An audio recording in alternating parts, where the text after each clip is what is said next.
Hello everyone, welcome back to our channel. मैं राहुल सिंह आप सबके साथ एक बार फिर अपने comprehensive course on CSAT 50 days marathon. Yes, I am sorry to everyone. Last एक वीक से हम लोग वीडियो पोस्ट नहीं कर पा रहे थे जस्ट बिकॉज कि आई वॉज नॉट वेल। मेरे स्टूडेंट्स को पता है कि मैं कोल्ड एंड कफ से फेस कर रहा था, तो it was not possible for me to come live, come and record the videos. So sorry for that, but I promise you that the course will be completed within the stipulated time. So you have to do some hard work, and thank you so much for your patience. मेरे सारे subscriber, सारे students को चलिए start करते हैं अपने session को। और आज का जो टॉपिक है वो है परमुटेशन एंड कॉम्बिनेशन। तो परमुटेशन एंड कॉम्बिनेशन, देखिए बेटा, मैं जो परमुटेशन एंड कॉम्बिनेशन आपको समझाने जाऊंगा, आज समझाऊंगा, वो थोड़ा सा डिफरेंट हो सकता है। आपने जो पढ़ा है एनपीआर, एनसीआर, वो कोशिश करूंगा कि उसको यूज ना करूं, जितना कम हो सके इस्तेमाल करूं। देखो, मैं बहुत सिंपल सा सवाल पूछता हूं आपसे कि अगर आप लोग चार दोस्त हैं, if your people are four friends, मान लो आप लोग चार दोस्त हैं जिसका नाम है ए, बी, सी और डी, और अगर आपके पास चार सीट है बैठने के लिए, अगर आपने सिनेमा हॉल में चार सीट बुक किया है, तो ऑप्शंस क्या हो? मान लो आप भी जानते हो कि यहां से अगर स्टेयर्स है तो जो भी पहले जाता है वो इस कॉर्नर इसको पकड़ लेता है, ये हम लोग देखे हैं, या वो इस कॉर्नर को पकड़ लेता है। कुछ लोग ऐसे भी होते हैं जो बीच में बैठना पसंद करते हैं, कुछ लोग ऐसे होते हैं जो कॉर्नर में बैठना पसंद करते हैं। तो हम यहाँ पे पसंद की बात तो नहीं करेंगे, हम ये भी बात नहीं करेंगे कि बी और सी का कोई रिश्ता वो साथ में बैठेगा, हम इसकी बात भी नहीं करेंगे। पहले हम एकदम बेसिक सी बात करेंगे कि बेसिक से इस चीज में हम क्या करेंगे। अगर आप एक चीज को समझो, तो जब चारों दोस्त बैठने जाएंगे, तो अगर मैं बात करूं कि वो यहां से फिलअप करना शुरू करते हैं, तो या मैं ऐसे बोलूं कि जब वो पहला दोस्त या पहला लड़का जो है ए, जब बैठने जाएगा, तो वो जब बैठने जाएगा तो उसे दिखेगा कि चार सीट खाली है, मैं कोई भी सीट पे जाके बैठ जाऊं। यस और नो? पक्की बात है। तो ए के पास कितने ऑप्शन है? चार ऑप्शन। अभी ये मुझे पता है कि सर ए बैठेगा तो कोई एक सीट पे, चार सीट पे तो बैठ नहीं पाएगा। हाँ, उसके पास ऑप्शंस चार खुले रहेंगे। अब ए गया और एक सीट पे बैठ गया। अब आया बी। अब मैं आपसे पूछूं कि सर बी के पास कितने ऑप्शंस हैं, तो बी के पास कितने सीट्स अवेलेबल है? सर चार सीट थे, ए एक पे बैठ गया। नाउ सीट्स रिमेनिंग जो है वो तीन बच गए, तो बी के पास अब तीन सीट अवेलेबल है। सेम वे सी जब जाएगा तो उसके पास दो सीट अवेलेबल होगा, और जब डी जाएगा तो उसके पास एक सीट अवेलेबल होगा। क्या इस बात से आप सहमत हो? तो अगर मैं पूछूं कि कितने नंबर ऑफ वेज में ये लोग बैठ सकते हैं, तो भाई फोर। बड़ी सिंपल सी बात है, 4 into 3 into 2 into 1, that is 24। यही हमारा आंसर है। कितना सिंपल था, बेसिक सा बात था। अब हम ऐसे भी देख सकते, अभी तो मैंने एक स्टूडेंट के लिए या एक फ्रेंड के हिसाब से सोचा, अब मैं सीट के हिसाब से सोचूं, तो पहले सीट पे कितने लोगों का ऑप्शन है? पहले सीट पे चार लोग में से कोई भी बैठ सकता है, पर बैठेगा कोई एक। दूसरे सीट पे फिर तीन के ऑप्शन है, तीसरे सीट पे दो के ऑप्शन है, और लास्ट सीट पे कोई ऑप्शन नहीं रहेगा, यानी लास्ट सीट पे कोई एक ही बैठेगा, लास्ट जो बचा रहेगा। तो अगर अगेन मैं चेक करूं, तो अगेन वही तरीका होगा, 24 वेज।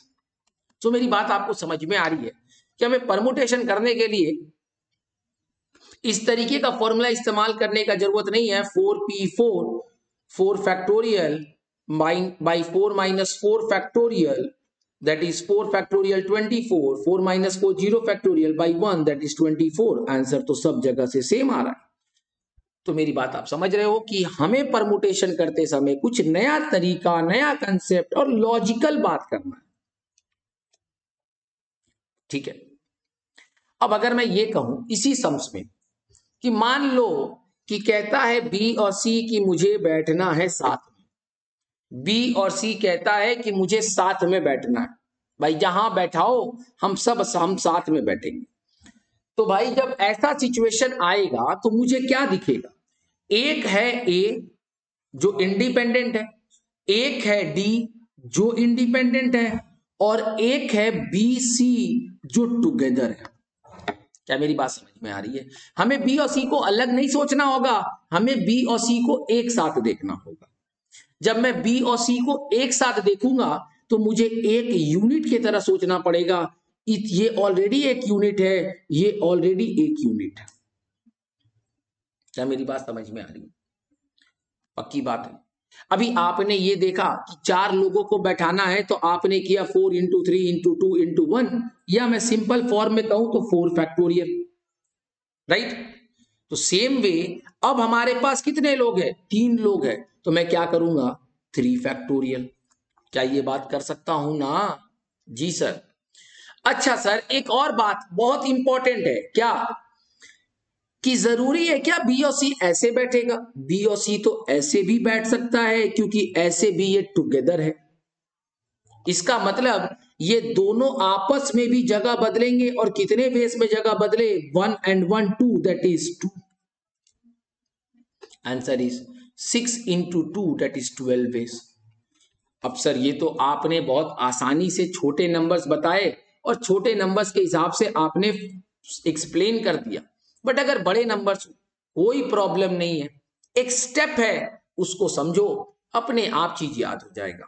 एक बात बताओ, हमारे पास टोटल कितने लोग थे? 4, जिसमें से टुगेदर कितने हुए? टुगेदर रहने वाले हो गए 2, और नॉट टुगेदर वाले कितने हो गए? 2। कोई दिक्कत? अभी हमें करना क्या है? टुगेदर को हमेशा एक यूनिट बनाना है, मानना है, चाहे 2 लोगों को साथ में बैठाना हो, चाहे 10 लोगों को साथ में बैठाना हो, अगर साथ है तो वो एक है। पक्का बात ना? तो अभी हमारे पास कितने बच गए? ये नॉट टुगेदर के 2, टुगेदर के 1, आंसर हो गया 3, दैट इज 3 फैक्टोरियल। और फिर क्योंकि टुगेदर में है 2 लोग, तो वो लोग आपस में जगह बदलेंगे तो 2 फैक्टोरियल। क्या मेरी बात समझ में आ रही है? I hope this is very much clear to all. तो आंसर आ गया, इधर से भी आया, इधर से भी आया। सर इसका एक थोड़ा बड़ा नंबर की बात करेंगे, वो भी करेंगे। मान लेते हैं हम ऑप्शन देते हैं A B C D E F G H I, ठीक है। कितने हो गए भाई? 4 इधर और 5 इधर, 9 हो गए ना। अभी मैं ये कहता हूं कि all the vowels will be together, vowels will be together. Now tell me how many vowels are there? So out of 9 I can say consonants are 6 and vowels are 3. एक वॉवेल और एक वॉवेल, तो 3 vowels हो गए। अभी मैंने आपको कहा था कि जो टुगेदर होगा उसको हम क्या मानेंगे? सर हम उसको एक मानेंगे। तो यानी ये वॉवेल्स को 3 के जगह क्या मानेंगे? एक मानेंगे। और ये 6 अलग सेपरेट यूनिट है, यानी ये 7 हो गए। इस बात को आप समझ रहे हो कि आप क्यों टुगेदर को आप एक यूनिट बना रहे हो और ये डिफरेंट अलग सेपरेट यूनिट्स। तो 6 + 1 हो गए 7। अभी हम करेंगे इसका फैक्टोरियल इनटू, अभी ये वॉवेल्स आपस में भी तो जगह बदलेंगे, तो जब वो आपस में अपने जगह को बदलेंगे तो उनका factorial, that is 3 factorial. Answer आ गया, जो भी आंसर होगा वही तुम्हारा आंसर है, that is 5040 into 3 factorial, that is 6। Answer जो भी होगा वही तुम्हारा आंसर है। क्या मेरी बात समझ में आ रही है? मान लो सेम क्वेश्चन में अगर मैं ये कहूं कि कॉन्सोनेंट्स आर टुगेदर, तो आप कहोगे कितने कॉन्सोनेंट्स है सर? 6 कॉन्सोनेंट्स है। कितने वॉवेल्स है सर? 3 वॉवेल्स है। जब 6 को टुगेदर मानेंगे तो 6 को एक यूनिट मानेंगे। हमने कहा था कि जितने भी हो हमें मतलब नहीं है, अगर वो टुगेदर है तो वो एक है। पक्की बात ना? तो 1 + 3 4 फैक्टोरियल, और ये 6 कॉन्सोनेंट्स आपस में जगह इंटरचेंज करेंगे, यानी इंटू 6 फैक्टोरियल। आ गया हमारा answer. Hope the concept is very much clear to everyone. कोई दिक्कत? अभी हम धीरे धीरे सम्स को आगे बढ़ाएंगे, सम्स को करेंगे, कुछ वैरायटीज ऑफ सम्स को देखेंगे और फिर सम्स को सॉल्व करने की कोशिश करेंगे। आइए चीजों को समझते। All the 6 letters of the name Sachin are arranged to form different words without repeating any letter in one word. The word so form are then arrange as in dictionary. अभी हम जितने भी लेटर्स बनाएंगे, letter से जो भी word आपके बनेंगे हम उसको डिक्शनरी के हिसाब से अरेंज करेंगे। तो हमें ये पता है कि डिक्शनरी के हिसाब से पहले ए आएगा, फिर सी आएगा, फिर एच आएगा, फिर आई आएगा, फिर एन आएगा और फिर एस आएगा। यही तो तरीका है मेरे भाई, हाँ या ना? पक्की बात है ना? अब ये बताओ, अगर मैं कोई भी चीज ए को अरेंज करूंगा तो ए के कितने लेटर्स बनेंगे, ए के कितने वर्ड्स बनेंगे? तो सर ए के बनेंगे 120। सर ये कैसे हुआ मेरे भाई? देखो, मान लो 6 लेटर्स है हमारे पास, है ना? 6 लेटर्स है ना, सचिन के 6 लेटर्स है और हमें पता है कि हमें ए से ही स्टार्ट करना है क्योंकि ए डिक्शनरी में पहले आता है। जब ए से स्टार्ट करेंगे तो अभी बचे कौन कौन? एस बचा, सी बचा, एच बचा, आई बचा, एन बचा। अब इस जगह पर एस भी हो सकता है, सी भी हो सकता है, एच भी हो सकता है, आई भी हो सकता है और एन भी हो सकता है। यानी कोई 5, फिर 4, फिर 3, फिर 2, फिर 1, यानी हो गए 120। क्या मेरी बात समझ में आ रही है? अभी एक बात आपको समझाने की कोशिश करता हूं, इसको थोड़ा समझने से आपको और एक चीज समझ में आएगा। मान लो मैं एक बात कहता हूं, वर्ड। तो अगर मैं पूछूं कि वर्ड को कितने तरीके से आप अरेंज कर सकते हो, तो आप कहोगे 4 लेटर है तो सर 4 फैक्टोरियल, यानी 24 वेज। बट आपको एक बात ये समझना पड़ेगा कि हर लेटर भी एक वर्ड बनाएगा। अगर हम W से स्टार्ट करें, W से स्टार्ट करें तो हमारे पास 3 बच जाएगा जहां पर ORD है, यानी 3 लेटर को हम किस तरीके से अरेंज कर सकते हैं? 3, 2, 1, दैट इज 6 वेज। जब हम O से स्टार्ट करेंगे तो अगेन 3, 2, 1, 6 वेज। मतलब क्या हुआ कि अगर टोटल हमारे पास 24 वे है और 4 लेटर है तो हर कोई 6-6 करके जा रहा है। क्या मेरी बात समझ में आ रही है? हर लेटर के स्टार्टिंग से 6 अरेंजमेंट्स बनेंगे, तभी तो टोटल में 24 अरेंजमेंट बनेगा। ये इसलिए बताना जरूरी था क्योंकि आप हर बार ये ऐसे नहीं करोगे। हमारे पास कितने हैं? 6 है, 6 है ना? तो हर लेटर कितने के बनाएंगे? 6 के होते हैं, 6 लेटर्स के बनते हैं 6 फैक्टोरियल, दैट इज 720 वेज। तो हर लेटर कितने वेज बनाएंगे? 120। मेरी बात समझ में आ गई? एक था ट्रिक का वेज कि 6 है तो एक का कितना, और एक मैंने आपको कंसेप्ट से भी दिखा दिया। तो ये सब 120 120 120 करके बनाते जाएंगे, हाँ या ना? यानी टोटल कितने वेज यहां बन गए? 600 वेज तो बन गए। 600 वेज बनने के बाद तो एस आएगा, क्योंकि एस तो सबसे लास्ट में आएगा डिक्शनरी में। अभी आपसे पूछा कि सचिन किस ऑर्डर में होगा, तो अगर हम सचिन को ऑर्डर वाइज प्लेस करें तो एस के बाद आता है ए। एस अगर मेरा फर्स्ट पोजीशन फिक्स हो गया, डिक्शनरी तो यही कहता है ना कि एस से अगर अब स्टार्ट हो रहा तो अब सेकेंड लेटर से देखेंगे तो ए सी एच आई एन में ए पहले आएगा, फिर सी आएगा, फिर एच आएगा, फिर आई आएगा, फिर एन आएगा। यही तो ऑर्डर है इनका डिक्शनरी में आने का। यानी ये 600 वेज और ये एक ways, answer is 601 ways. Hope the question is clear to everyone. हमें ऑर्डर वाइज अरेंज करना है और सचिन का ऑर्डर पूछा तो सचिन के पहले 5 लेटर्स आएंगे, वो 5 लेटर 600 वेज बना देंगे क्योंकि हर एक लेटर 120 बनाता है। वो कैसे हुआ सर? 6 लेटर 720, एक लेटर 120, तो 5 लेटर 500 500 5 लेटर 120 इंटू 5 600 वेज। पक्का बात? अब आ गया मेरा एस का पोजीशन। अभी एस के पोजीशन में डिक्शनरी में तो यही ऑर्डर में आएगा, यानी 601 वेज या 601 पोजीशन पे आपका आंसर है। वेज नहीं, पोजीशन का आंसर है, क्योंकि 600 तो यहां पे हो ही गए, 600 वेज मतलब 600 पोजीशंस निकल चुके। Hope it is clear to everyone. Okay, चलिए नेक्स्ट सम्स पे चलते हैं। आइए क्वेश्चन को देखते हैं। Each of 2 women and 3 men is to occupy 1 chair out of 8 chairs, each of which is numbered from 1 to 8। कितने चेयर्स है? 1 से 8 चेयर है, मतलब टोटल 8 चेयर्स है। फर्स्ट, पहले हम वुमेन, महिला को पहले ऑप्शन दिया जाएगा, पहले प्रेफरेंस दिया जाएगा। Women are to occupy any 2 chairs from those numbered 1 to 4। अभी तुम ऐसे बताओ 1 2 3 4, 4 है ना।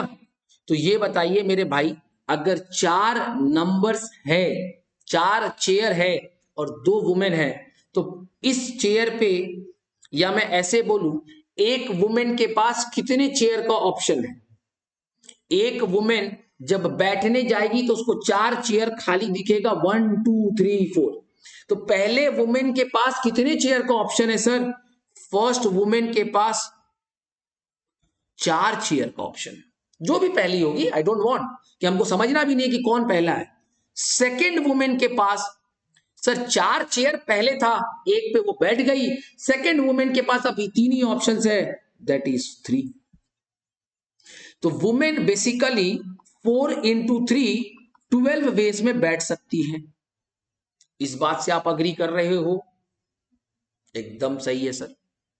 अब आप मेरे को यह बताओ कि टोटल तुम्हारे पास 8 चेयर है, पहला प्रेफरेंस वुमेन को दिया जाएगा कि 1 to 4 में जहां बैठना है बैठ जाओ। तो वुमेन के पास 12 ऑप्शन है, कोई भी 4 चेयर पे पहली वुमेन बैठेगी, दूसरे वुमेन को कोई भी 3 का ऑप्शन है, यानी 12 वेज। कोई दिक्कत नहीं सर। अब आप मेरे को ये बताइए, टोटल 8 चेयर थे, 2 चेयर वुमेन बैठेगी, बैठेगी तो अल्टीमेटली 2 ही चेयर पे। तो 2 चेयर पे बैठने के बाद मेन के लिए 6 सीट खाली रह गया, और उस 6 सीट पे कौन बैठेगा, 3 मेन को बैठाना है। तो अब मेरे को ये बताओ, जो पहला मेन जाएगा उसके पास 6 ऑप्शन है, 6 सीट खाली है। जब दूसरा मेन जाएगा तो उसके पास 5 सीट खाली है। जब तीसरा मेन जाएगा तो उसके पास 4 सीट खाली है। यानी इनके पास मेन कितने जगह पे और रेंज में बैठ सकते हैं, 6 इंटू 5 30, 30 इंटू 4 120। अब आप एक बात बताओ, मेन एंड वुमेन दोनों को बैठाना है। मेन के वेस है 120, वुमेन के वेस है 12। जब भी किसी सिचुएशन में एंड होता है तो मल्टीप्लाई होता है, तो 120 इंटू 12 1440 वेज में आप बैठा सकते हैं या बैठ सकते हैं। आई होप दिस इज क्लियर। एकदम लॉजिकल होके सोचो, सोचो कि तुम वहां पर हो, 4 सीट खाली है, तुम और तुम्हारी फ्रेंड हो। अगर if you are a women, think like this, if you are a woman that you and your friend is going to sit in a 4 chairs given, तो अगर आप पहले जाते तो you have 4 options to sit, आप एक पे बैठ गए, दूसरी आपकी जो फ्रेंड है उसके पास बचे हुए 3 ऑप्शंस है, यानी 4 इंटू 3 12 ऑप्शंस है। Are you getting my point. पक्का ना। सेम वे जब मेन जाएंगे तो 2 सीट पे तो आप दोनों बैठ गए हैं, 2 लेडीज बैठ गई है, 2 वुमेन बैठ गई है, बच गए 6 सीट। मेन जाएगा, बोलेगा पहला मेन, अरे मेरे को 6 सीट है, वो एक पे बैठेगा। दूसरा बोलेगा मेरे पास 5 सीट है, बैठेगा एक पे। तीसरा बैठेगा, उसके पास 4 सीट है। अरे ऐसे समझो ना, कभी ट्रेन पे पहले दौड़ के सीट ऑक्युपाई किए हो। जब आप बैठते हो और एक बर्थ पे 6 सीट होता है, पहला दौड़ के जाते हो, तो तुम सोचते हो कहां बैठे। 6 ऑप्शंस रहता है तुम्हारे पास, लेकिन बैठोगे तो कोई एक ही जगह पे ना। और 5 आदमी के बैठ जाने के बाद जो छठा बंदा आता है, उसके पास कोई ऑप्शन नहीं होता, उसके पास तो एक ही ऑप्शन होता है, जो मिला बैठ जाने, तो खड़ा होके जाना पड़ेगा। सो कंसेप्ट समझ में आ रहा है आपको। कंसेप्ट से समझो, don't go with the formulas. Great. So this is the concept. Let's move to the next sums. ये कॉम्बिनेशन राउंड टेबल है, इसको थोड़ा बाद में बात करें। आई अभी क्वेश्चन क्या बोल रहा है, there are 7 candidates for 3 post. कितने पोस्ट है, 3 पोस्ट। अब एक बात बताओ, पहले पोस्ट पे कितने कैंडिडेट जा सकते हैं, 7 कैंडिडेट का ऑप्शन है। अच्छा, उसमें से कोई एक कैंडिडेट सेलेक्ट हो गया, ठीक। अभी सेकंड पोस्ट पे क्या 7 चला जाएगा, नहीं ना, 6 जाएगा। थर्ड पोस्ट पे कौन जाएगा, सर 2 को तो सीट जगह मिल गया, अभी मेरे पास 5 ही लोग हैं। समझ रहे हो, सिंपल। क्या इजी तरीका है मेरे भाई, कुछ फॉर्मूला लर्न नहीं करना, 73, अरे नहीं करना मेरे भाई। कंसेप्ट से समझो, 3 पोस्ट खाली है, 7 दोस्त गए हो, पहले पोस्ट के लिए 7 लड़ेगा, एक को सीट मिल जाएगा, एक का सिलेक्शन हो जाएगा। अभी दूसरे पोस्ट के लिए बाकी 6 लड़ेंगे और तीसरे पोस्ट के लिए बाकी 5 लड़ेंगे, बचे 4 घर चले जाएंगे। तो answer is 210 way, simple as that man. ये मल्टीप्लाई भी क्यों होता है, इसके पीछे रीजन है, क्योंकि एक पोस्ट एक पोस्ट एक पोस्ट, तीनों पोस्ट फिल करना, यानी एंड का सिचुएशन है और एंड में मल्टीप्लाई होता है भाई। मैं रीजन है मेरे पास हर चीज का, आप पूछो। ओके, सो क्लियर है यहां पे। अभी आइए, each person performance compared with all other person.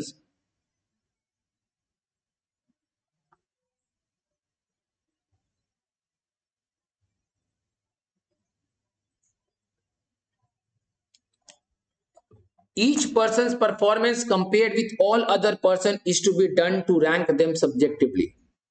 How many comparisons are needed in total if there are 11 persons? अगर टोटल 11 लोग हैं तो कितने रैंकिंग होंगे, कितने कंपैरिजन? अच्छा एक बात बताओ, कंपैरिजन करने के लिए हमें 2 लोगों की जरूरत होती है। अगर आप मेरे कॉमर्स एंड अकाउंटेंसी ऑप्शनल के स्टूडेंट है तो मैंने आपको ह्यूमन रिसोर्स मैनेजमेंट में एक मेथड समझाया था कंपैरिजन वाला, याद है, रैंकिंग स्केल। तो उसमें मैंने एक आपको फॉर्मूला दिया था, अगर आपको याद है तो वेरी गुड, नहीं याद है तो अभी भी देख लो भाई मेरे। अगर 2 लोगों का कंपैरिजन करना है तो बड़ा सिंपल सा फॉर्मूला है, n-1 डिवाइड बाई 2, यही फॉर्मूला होता है।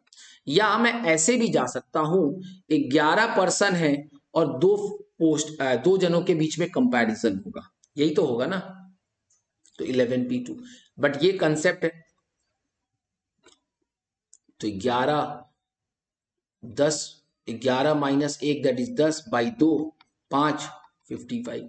सर प्रॉब्लम हो रहा, नहीं समझ में आ रहा, नहीं समझ में आ रहा, कोई बात नहीं, तुम ऐसे समझो, तुम लोग 3 दोस्त हो, ए बी सी। अब आप बताओ कंपैरिजन कैसे कैसे होगा। पहला कंपैरिजन होगा ए बी, दूसरा कंपैरिजन होगा ए सी, तीसरा कंपैरिजन होगा बी सी, क्योंकि बी के साथ तो ए का हो चुका और सी का कोई कंपैरिजन नहीं होगा, यही तो भाई। तो 3 लोगे, 3 कंपैरिजन बनाए, फॉर्मूला पुट करेंगे 3 इंटू 3 माइनस 1 डिवाइड बाई 2, तो 2 ये कट गया, आंसर आ गया 3। तो ये फॉर्मूला बना है, और ये बना है किस तरीके से, ये आपको समझना पड़ेगा, क्योंकि जैसे जैसे कंपैरिजन होते जाएगा एक एक लोग कम होते जाएंगे और लास्ट वाले के पास कुछ नहीं बचता। ठीक है, ओके, चलिए नेक्स्ट क्वेश्चन पे चलते हैं। In a carom board game competition, M boys and N girls of a school participate, in which every student has to play exactly one game with every other student. Her student को दूसरे के साथ खेलना है। Out of the total games played, it was found that in 221 games, one player was a boy and the other player was a girl. Consider the following statements. अभी एक बात तो ये समझ में आ गया कि जो 221 गेम हुआ उसमें एक बॉय और एक गर्ल खेला। तो अगर मैं ये आपको ऑलरेडी बोला है कि m बॉयज है और n गर्ल्स है, तो मैं ये कह दूं कि m इंटू n 221 गेम खेले हैं, कोई दिक्कत नहीं है। तो अभी कोशिश करते हैं m और n का वैल्यू पता करने का। अभी 221 का अगर हम प्राइम फैक्टराइजेशन करें, अगर हम 221 का प्राइम फैक्टराइजेशन करें तो दिख रहा है 2 से नहीं जा रहा, 3 से नहीं जा रहा, 5 से नहीं जा रहा, 7 से नहीं जा रहा, 11 से नहीं जा रहा, अरे बाप रे बाप, 13 से जा रहा है क्या, देखो तो 13 से जा रहा है, 13 इंटू 17 जा रहा है, पक्का बात। और ये दोनों के दोनों प्राइम नंबर है तो इसको फर्दर चेक करने का जरूरत नहीं है। अब आप बताओ कि यहाँ पे मेन कितने होंगे। सर मेन एम बॉयज जो है वो ग्रेटर देन एन है, तो एम जो हो गया वो 17 हो गया और गर्ल्स जो हो गई वो 13 हो गई। और पहला स्टेटमेंट ये भी कहता है कि total number of student that participated in this competition is 30 and yes m plus n is equal to 30। तो पहला just statement is okay, yes और नो। अब आप बोलोगे सर इसका जरूरत क्या था, 13 17 कर देते, लेकिन उसका जरूरत है, कैसे अभी बताओ। आगे क्या बोला, द नंबर ऑफ गेम्स, नहीं इसमें पूछा कौन सा स्टेटमेंट क्वालिफाई कर रहा है, तो मेरे पास ये आ गया कि m और n मिला के 30 हो रहा है, तो पहला स्टेटमेंट तो क्वालिफाई कर रहा है और आपकी बात भी सही है। पहला स्टेटमेंट क्वालिफाई कर रहा है, तो ओनली वन तो हो ही गई, वन होगा। Okay, the number of games in which both players were girls. अभी गर्ल्स कितने मेरे पास, 13 गर्ल्स है। तो एक गर्ल जब दूसरे गर्ल के साथ गेम खेलेगी तो हमारा गेम कितने होगा, हर गर्ल दो के साथ गेम खेलेगी, क्योंकि गेम खेलने के लिए दो लोगों की जरूरत पड़ेगी। तो 13p2 मतलब 13 इंटू 12 डिवाइड बाई 2 कितना हो गया, 78। यस सर, जितने गेम्स गर्ल्स आपस में खेली है वो 78 गए। ये भी बात जस्टिफाई हो रहा है, अगर 13 गर्ल्स है तो 78 गेम्स होगा। एक बात समझो, अगर दो लोग हैं हम और आप, तो कितना गेम होगा, एक ही गेम होगा ना भाई, 2p2। अगर तीन लोग हैं तो कितने गेम होंगे, दो गेम होंगे, 3p2। सॉल्व करके देखो, दो गेम होगा कि तीन गेम होगा, चेक कर लो। तो आपको समझ में आ रहा होगा कैसे गेम्स बन रहे हैं। तो गेम्स जब भी होते हैं तो हमेशा ये फॉर्मूला लगता है 13p। 13 गर्ल है और हर गर्ल गेम खेलने के लिए दो चाहिए, जैसे हमने यहां पे कंपैरिजन में देखा कि दो की जरूरत पड़ती है।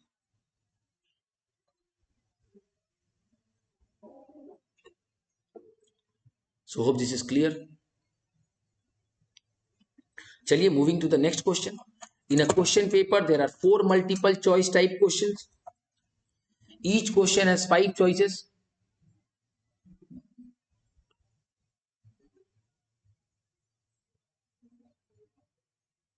Just a minute. Okay. So where were we? In a question paper, there are 4 multiple choice type question. Each question has 5 choices with only one choice for its correct answer. तो कितने क्वेश्चन है, 1 2 3 4, और हर question में 5 option है, ABCDE ऐसे करके 5 option है। पक्का बात। अब आप बताइए, what is the total number of ways in which a candidate will not get all the 4 answers correct?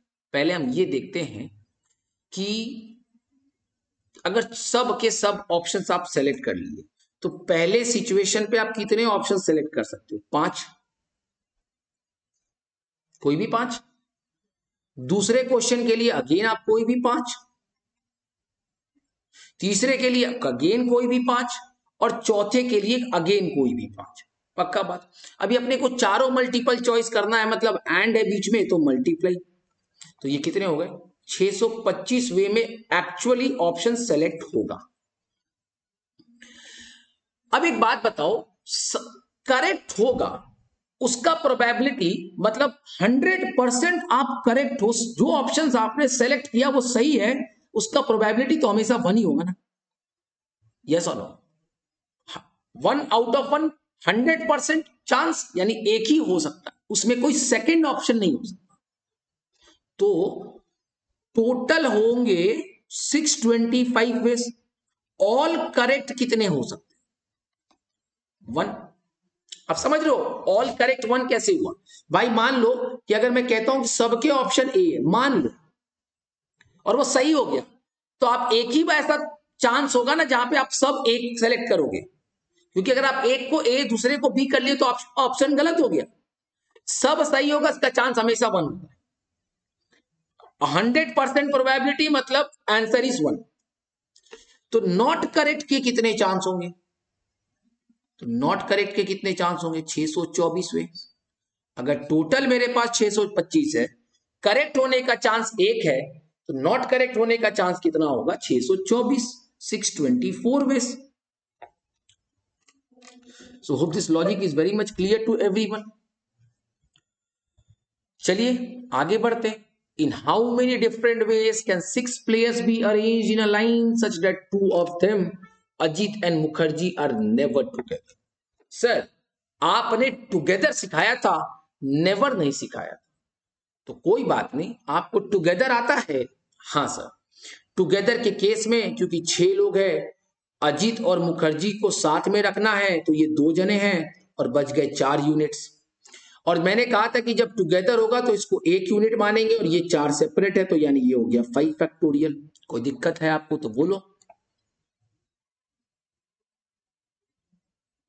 यही तो तरीका था ना टुगेदर के लिए। दोनों को टुगेदर मान लो, टुगेदर को एक मान लो, बच गए उसके साथ जोड़ दो। अभी ये टुगेदर वाले तो आपस में जगह बदलेंगे, तो इंटू 2 फैक्टोरियल, तो कितने हो गए 240वें हो गए। यानी 240वें ऐसे हैं जो टुगेदर है। अब अगर मैं ये पूछूं, मैं ये बोलूं कि together plus not together is equals to total ways without any restriction. हाँ सर आप सही बोल रहे हो। तो टुगेदर कितने आए 240, नॉट टुगेदर कितने आए पता नहीं, और टोटल वेज कितने होंगे जब कोई रेस्ट्रिक्शन नहीं होगा। तो 6 आदमी को अगर अरेंज करना है तो 720 वेज होगा। अभी हमने लेटर्स अरेंज करके दिखाया, सेम तरीका। तो अब आप बताओ नॉट टुगेदर कितना होगा 480 वेज। अब आप पूछ सकते हो सर क्या और कोई तरीका नहीं है? नहीं सर, मैं तो नहीं जानता, कोई और जानता होगा तो पता नहीं, बट जहां तक हमें लगता है कि नॉट टुगेदर का और कोई तरीका नहीं है। नॉट टुगेदर के लिए हमेशा पहले टुगेदर निकालना पड़ेगा, और टुगेदर मैंने आपको बहुत स्मार्ट बनाया उसमें। तो टोटल में से टुगेदर निकाल दो तो नॉट टुगेदर आ जाएगा। जैसे अभी आपने ये देखा था नॉट करेक्ट का, तो आपने टोटल में से करेक्ट का निकाल दिया तो नॉट आ गया। तो हमेशा नेगेटिव निकालने के लिए टोटल में से पॉजिटिव को निकालना पड़ेगा। ठीक है,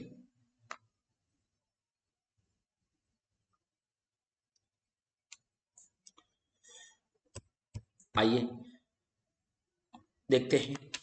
2 men and 1 woman board a bus in which 5 seats are vacant। 5 seat खाली है। One of these 5 seat is reserved for ladies। A woman may or may not sit on the seat reserved for ladies। In how many different ways can the 5 seats be occupied by these passengers? तो अभी पहले ये समझते हैं। एक women एक seat reserve है ना? तो एक वुमेन अगर वो रिजर्व सीट पे बैठ गई तो ऑप्शन है 1। एक ही वुमेन है, एक रिजर्व सीट है, जाके बैठ जाओ ना यार, क्यों तकलीफ कर रहे हो। पक्का बात। कब? जब वो रिजर्व सीट में बैठ गई। अभी बच गए कितने मैन? 4 सीट, 2 मैन, और उनके पास ऑप्शन कितने का है? 4 सीट का। तो पहला मैन के पास 4 सीट, दूसरे मैन के पास 3 सीट, यानी 12। क्या कोई दिक्कत है इसमें? ये सिचुएशन कब हुआ? जब आपके पास एक रिजर्व सीट है तो लेडीज बैठेगी 1 पे और मेन बैठेंगे 12 पे। पक्की बात। अब आप मेरे को ये बताओ कि अगर वो सीट रिजर्व्ड पे नहीं, वुमेन जो है वो रिजर्व्ड सीट पे नहीं बैठी, तो 5 सीट में 5 सीट्स में से हमें पता है कि एक सीट जो है वो रिजर्व्ड है और 4 सीट जो है वो अनरिजर्व्ड है। वुमेन ये जगह को चूज नहीं करके इस ऑप्शन पे आ गई। पक्का है ना?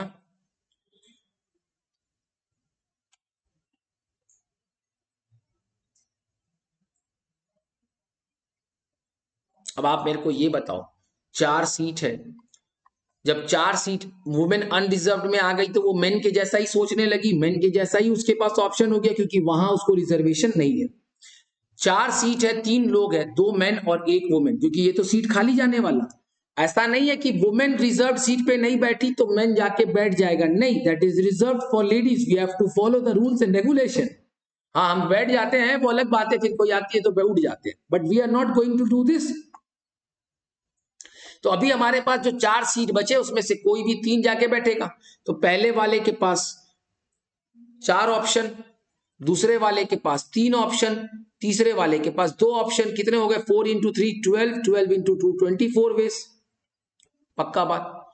तो अभी आते हैं ना, बात करते हैं रिजर्व्ड जब जाएंगे तो कितना होगा? एक वुमेन के लिए, 12 मेन के लिए, और इन दोनों के बीच में है एंड, यानी 12 इंटू 1 12 वेज। अनरिजर्व्ड पे जाएंगे तो 24 वेज। टोटल कितने वेज हो गए? 36 वेज। आंसर आ गया। चीजों को समझना है। रिजर्व्ड सीट पे सिर्फ वुमेन बैठेगी तो एक सीट एक वुमेन, खत्म, ओनली वन वेस, 100%।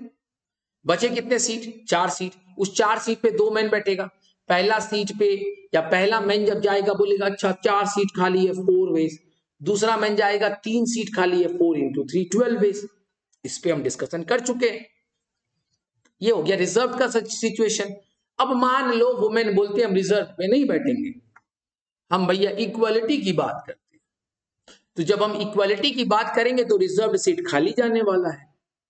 अब हमारे पास जब वो रिजर्व सीट खाली हो गया तो हमारे पास बचा कितना सीट? 4 सीट। अब इस 4 सीट में 2 मैन और 1 वुमेन, क्योंकि अब तीनों के तीनों सेम हो गए, तीनों के तीनों मिक्स हो गए, कोई मैन नहीं कोई वुमेन नहीं, ऑल आर इक्वल। तो 3 आदमी या 3 पर्सन 4 सीट। क्या करना है? पहला पर्सन पूछेगा कितना सीट? 4, दूसरा पर्सन 3, तीसरा पर्सन 2, टोटल 24 वेज ना। टोटल नंबर ऑफ वेज पता कर लो। अब आप पूछ सकते थे सर यहां पर आपने मल्टीप्लाई क्यों नहीं किया? भाई मेरे वुमेन या तो रिजर्व पे जाएगी या तो रिजर्व पे नहीं जाएगी, मतलब मे और मे नॉट में और है। तो जब और होता है तो प्लस होता है और एंड होता है तो मल्टीप्लाई होता है। So hope the concept is clear to all. आइए नेक्स्ट क्वेश्चन पे चलते हैं। A student has to opt for 2 subjects out of 5 subjects for a course, namely commerce, eco, statistics, mathematics 1 and mathematics 2. Mathematics 2 can be offered only if mathematics 1 is also opted. The number of different combinations of 2 subjects which can be opted. तो मैं कोशिश करता हूं कि combination को last में करूंगा।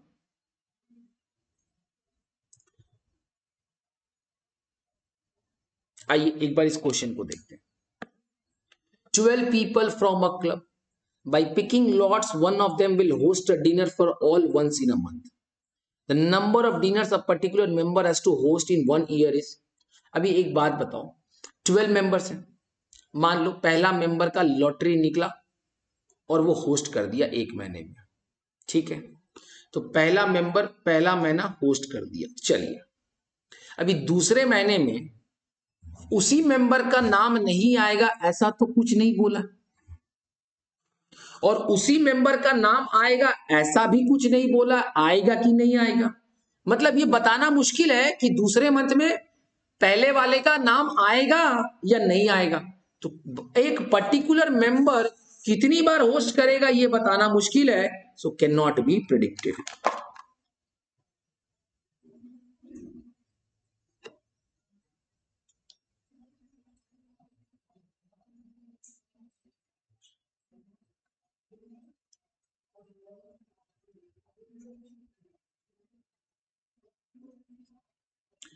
ठीक है,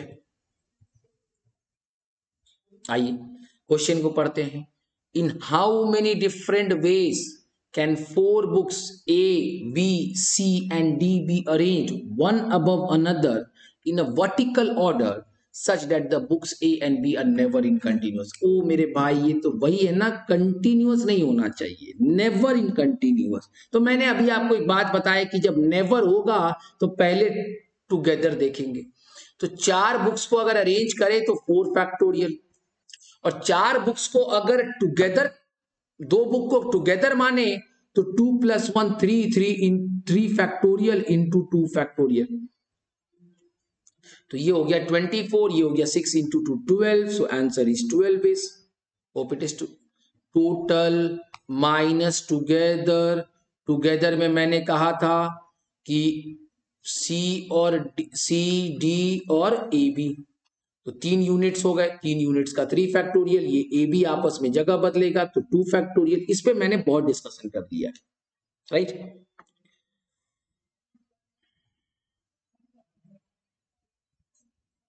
सो मैंने बेसिकली परमुटेशन आज आपको कंप्लीट कर दिया।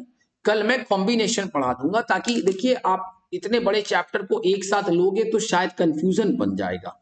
तो परमुटेशन आज मैंने आपको करवा दिया, कल मैं आपको कॉम्बिनेशन करा दूंगा। So thank you so much, please do support, अपना सपोर्ट दीजिए, शेयर करिए हमारे वीडियोस को, हमारे चैनल को। क्लास नोट्स जो भी होमवर्क्स होते हैं वो आपको टेलीग्राम चैनल पे प्रोवाइड किया जा रहा है। लिंक में डिस्क्रिप्शन बॉक्स में लिंक दिया गया है। और अगर अभी तक आपने हमारे चैनल को सब्सक्राइब नहीं किया है तो प्लीज सब्सक्राइब करें, अपना प्यार जरूर दे। Thanks for commenting everyone, thanks for your feedback, love you all, please do take care of yourself.